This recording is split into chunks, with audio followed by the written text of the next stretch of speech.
اعوذ باللہ من الشیطان الرجیم بسم اللہ الرحمن الرحیم یا ایہا الذین آمنوا لا تقولوا راعنا وقولوا انظرنا واسمعوا وللکافرین عذاب علیم ما يود الذین کفروا من اہل الکتاب ولا المشرکین ان ينزل علیکم من خیر من ربکم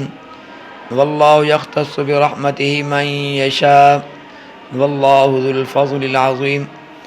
ما ننسخ من آیت او ننسها نأت بخیر منها او مثلها الم تعلم ان اللہ علی کل شیء قدیر الم تعلم ان اللہ له ملک السماوات والارض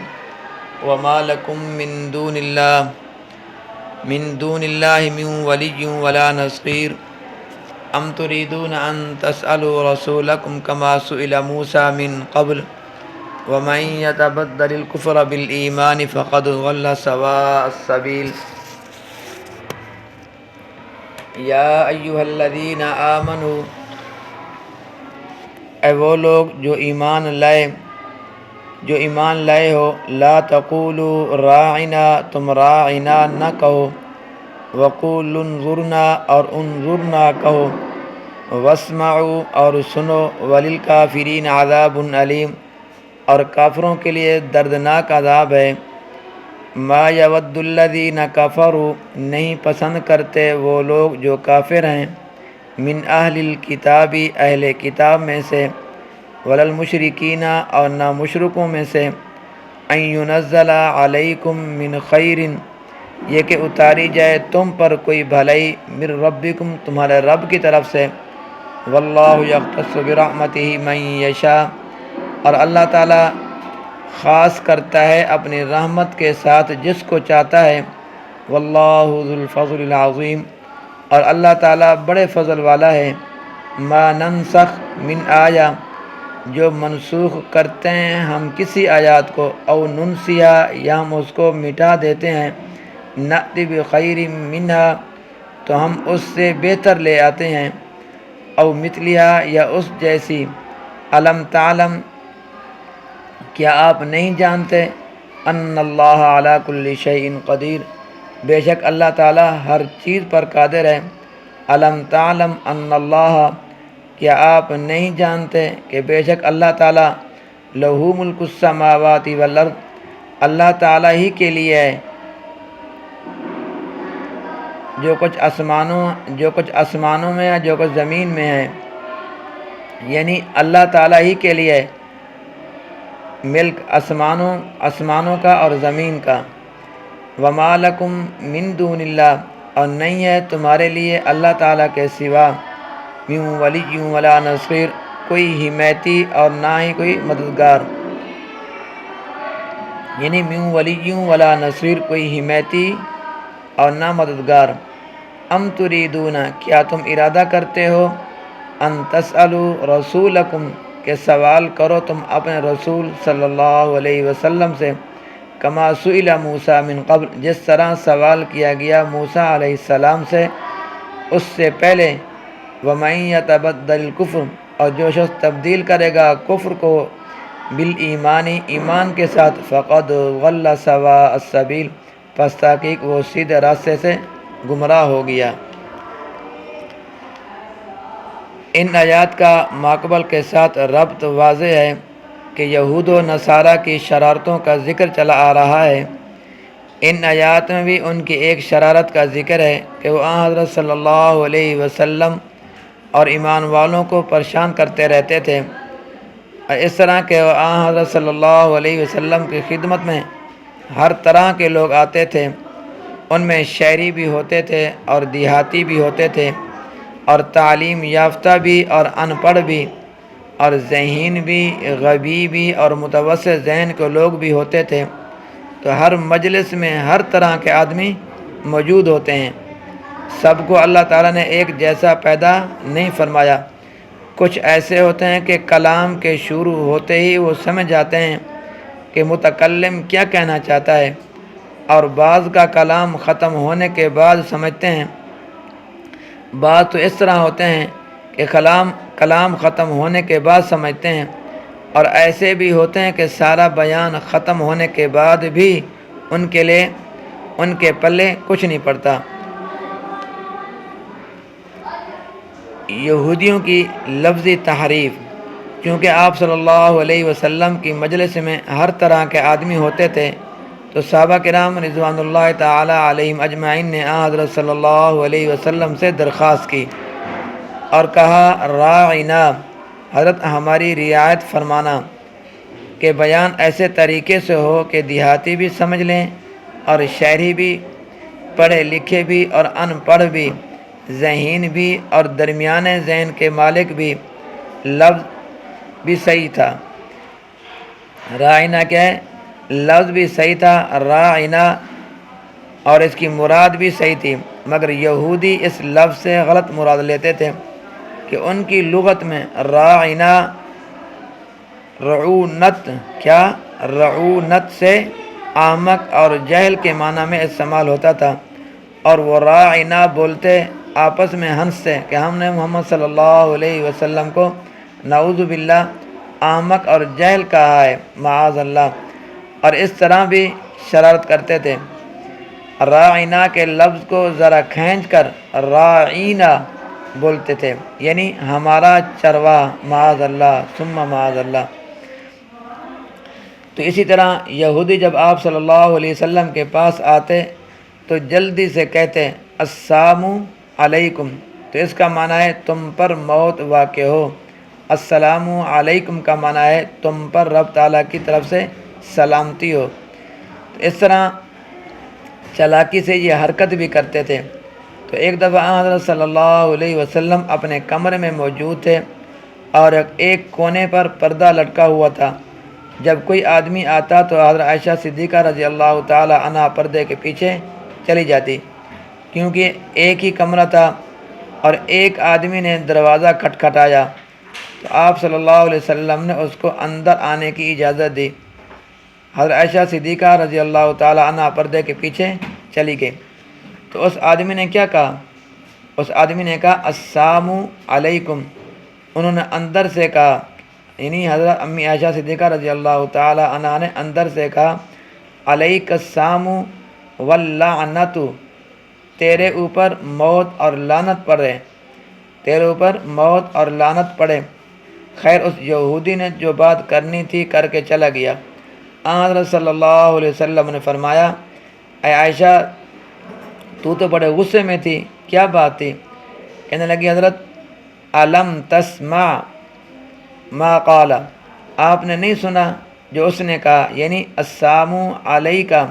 تو آپ صلی اللہ علیہ وسلم نے فرمایا الم تسمعی ما قلت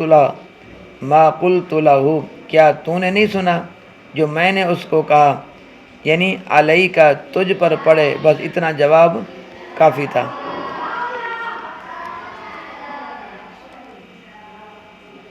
تو یہ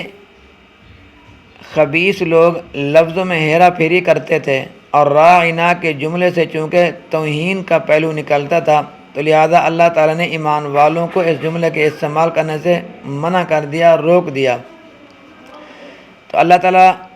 فرماتے ہیں یا ایھا الذین آمنوا، اے وہ لوگ جو ایمان لائے ہو، لا تقولوا راعنا، تم راعنا نہ کہو، اگرچہ لفظ بھی صحیح ہے اور معنی بھی صحیح ہے اور تمہاری مراد بھی صحیح ہے۔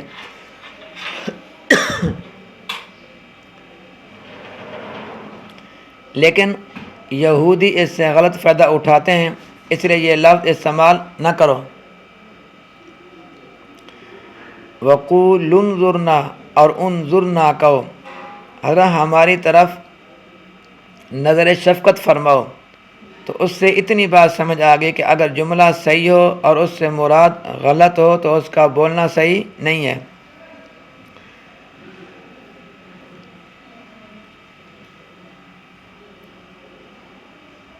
لہذا اگر کوئی شخص الصلاۃ والسلام علیک یا رسول اللہ اس عقیدے اور نظریے کے ساتھ پڑھتا ہے کہ حضرت صلی اللہ علیہ وسلم حاضر اور ناظر ہیں، تو یہ ناجائز ہے، صحیح نہیں ہے۔ اور اگر کوئی صحیح العقیدہ، جس کا عقیدہ بھی صحیح ہے، اور آپ صلی اللہ علیہ وسلم کو حاضر اور ناظر نہیں سمجھتا تو اس کے لیے یہ پڑھنا جائز اور درست ہے۔ تو حضرت نانوتوی رحمۃ اللہ علیہ کا ارشاد ہے، جو قاسم العلوم والخیرات حضرت مولانا محمد قاسم نانوتوی رحمۃ اللہ سے کسی نے سوال کیا کہ حضرت الصلاۃ والسلام علیک یا رسول اللہ کے الفاظ کے ساتھ درود شریف پڑھا جا سکتا ہے یا نہیں؟ تو حضرت نے فرمایا کہ یہ درود شریف کے مختصر الفاظ ہیں، لیکن پڑھنے والا یہ سمجھے کہ میرے اس درود شریف کو فرشتے حضرت صلی اللہ علیہ وسلم تک پہنچاتے ہیں، اور اگر آپ صلی اللہ علیہ وسلم کو حاضر اور ناظر سمجھ کر پڑھے گا تو یہ صحیح نہیں ہے، بلکہ یہ کفر ہوگا۔ کیونکہ آج کل اکثریت جو حضرات ہیں، چونکہ ان کے ذہن کے اندر جو ہے وہ کچھ نہ کچھ خرابی ہے، اور وہ حضرت صلی اللہ علیہ وسلم کو حاضر اور ناظر سمجھ کر الصلاۃ والسلام علیک یا رسول اللہ پڑھتے ہیں۔ لہذا صحیح العقیدہ ہونے کے باوجود ان الفاظ سے گریز کرنا چاہیے تاکہ کسی باطل فرقے کی تائید نہ ہو، اور اس کی دلیل یہی ہے کہ اللہ تعالیٰ نے فرمایا کہ تم راعنا نہ کہو بلکہ انظرنا کہو۔ صرف اتنا ہی نہیں ہے بلکہ واسمعوا، اور حضرت صلی اللہ علیہ وسلم کی بات کو غور سے سنو۔ وللکافرین عذاب علیم، اور کافروں کے لیے دردناک عذاب ہے۔ اور آگے اللہ تعالیٰ فرماتے ہیں کہ جن لوگوں کو تمہارے ساتھ عداوت ہے وہ کسی خیر اور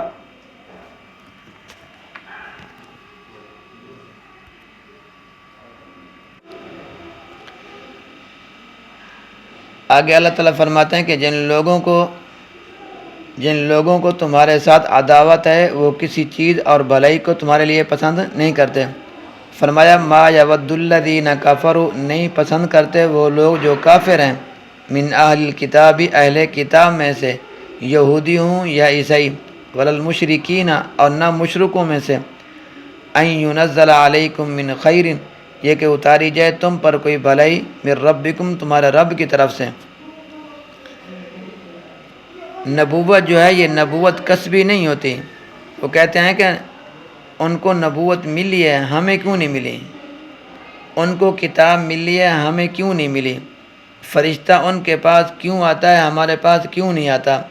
تو اللہ تعالیٰ نے اس کا مختصر جواب دیا، واللہ یختص برحمتہ من یشاء، اور اللہ تعالیٰ خاص کرتا ہے اپنی رحمت کے ساتھ جس کو چاہتا ہے۔